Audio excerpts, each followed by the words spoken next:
Welcome to the special video edition of my deceptively simple interview feature, 5 Easy Questions. This week, novelist Paul Malmont stops by as part of the world's first podcast junket, visiting all the webby book sites he could find. We're exploring his new novel, A Chinatown Death Cloud Peril, a book that sends famous pulp fiction authors crashing through fantastic adventures. The whole conversation took place at Rocket Ship Comics, Brooklyn's loving home for superheroes. Walter Gibson looked mortally offended. I could outright Ernest Hemingway any day of the week. Name the weapon. Spikes and stone, clay tablets and straw, pen, quill, or parchment, hell, straight bourbon and blarney, and I will tell a story straight and clear over Ernest any day of the week, in any land, in any weather. A clean, well-lighted place, my ass. Try that against I rode the black ship of death with the dragon of terror and peril. Huh. A coughing fit ended his grand speech.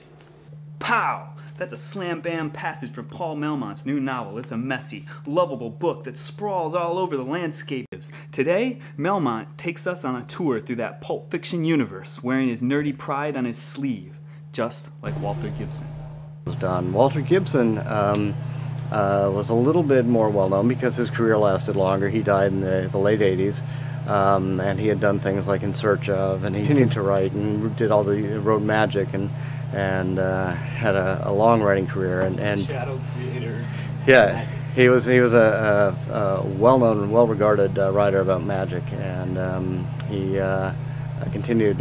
In researching this, I met a magician. His name was Tony Spina, who was the owner of Tannen's Magic Shop, which was the center of magic here in New York for a long time, and he was in a movie of mine that I had done where I had him play Walter Gibson in a very small scene, and he said that Walter had been his best friend, so he gave me some Walter information. For example, I had already done an early outline of this, and I was talking to him about it, and he said, oh, well, you know, Walter was married, and I didn't know that, so, you know, that was a big surprise.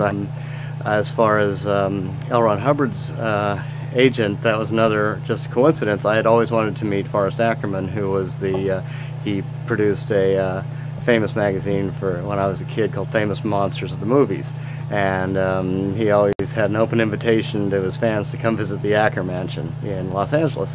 So he's pushing 90 now, but I was finally out there at a time when I could visit, and he had his open house, and so on a Saturday morning I went down and you know, he greeted us at the door, and he has a lot of memorabilia. For example, he had one of the original Brontosauri, whatever, from King Kong, the armature, you know, artwork, stuff like that. And in the course of talking, I just happened to mention that I was working on a story that had L. Ron Hubbard in it, and he goes, oh, I used to be his agent.